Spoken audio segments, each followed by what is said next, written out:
Chris McCullough is back. Napikon agad si C-Mac sa kanyang debut game. Winelcome ba na ba ni JB Mocon? Wild ending. CJ Cancino dagger 4-point shot. Galit na napamura na lang si Coach Chot Reyes. So game 4 sa pagitan naman ng TNT at ng Bolts na parehong bago ang import. Nagbabalik si Chris McCullough kalaban ng baguhan na si Patrick Gardner. Heto simula pa lang nagpakita agad ng outside shooting si Gardner. Pasok ang wing 3-point shot. Pero Chris McCullough right away naitala din agad ang unang basket sa kanyang layup. Wala pang 5 minutong nakakalipas. Nagpasab agad ang import ng Bolts. Mukhang wala sa kondisyon itong si Gardner. Good thing naman para sa Bolts dahil dito maganda ang kanilang simula with 16-9 run. Nabasag na lang yan sa end 1 na to ni C-Mac. Pero CJ Cancino at Jason Brickman to the rescue sa kanilang back-to-back basket. Pagbalik ni Gardner, heto't kumana na naman ang another 3-point shot at dito pumalo na ang lamang ng Bolts sa double digit. Kaya dito uminit na rin ang ulo ni Coach Chot Reyes at dahil kay BGR na ibaba naman yan sa single digit 32-23 end of opening frame. Second quarter napatake over agad si RR Pugoy at binaba agad ang lamang ng Bolts sa tatlo 31-34. Naputol na lang yan dahil kay Aaron Black pero Henry Galinato without C-Mac dino-dominate ang painted area. Kaso matapos siya nagkasunod-sunod na naman ang turnover ng TNT at nakapitalize siya ni CJ Cancino in transition. Under 3 minutes na libre pa si Hodge. Gandang pasa ni Patrick Gardner. Matapos yan Chris McCullough naman off the bench. Biglang lumipad sa kanyang monster 200 dunk. Wala nang 1 minuto pumukol pa ng 3 si Jordan Heading to tie the game at all 48. Kaso Cancino again tinapos ang first half sa kanyang another layup 50-48. Pabor pa rin sa Meralco Bolts.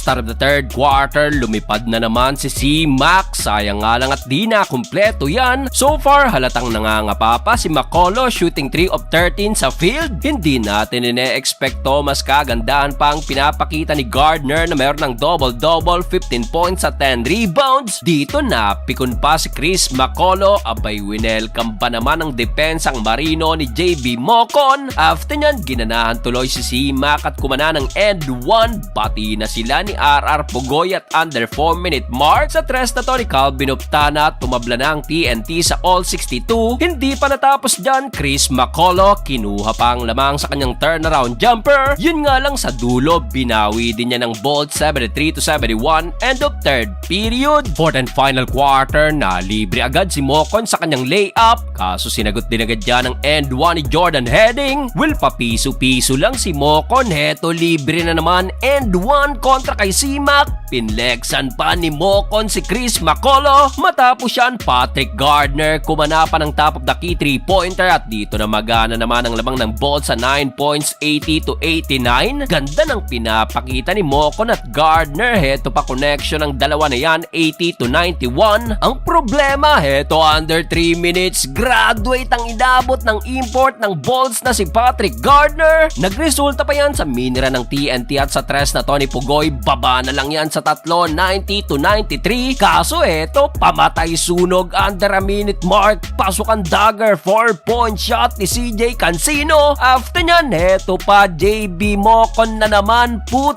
back. Sa uli panalo ang Bolts tablang series sa 2-2.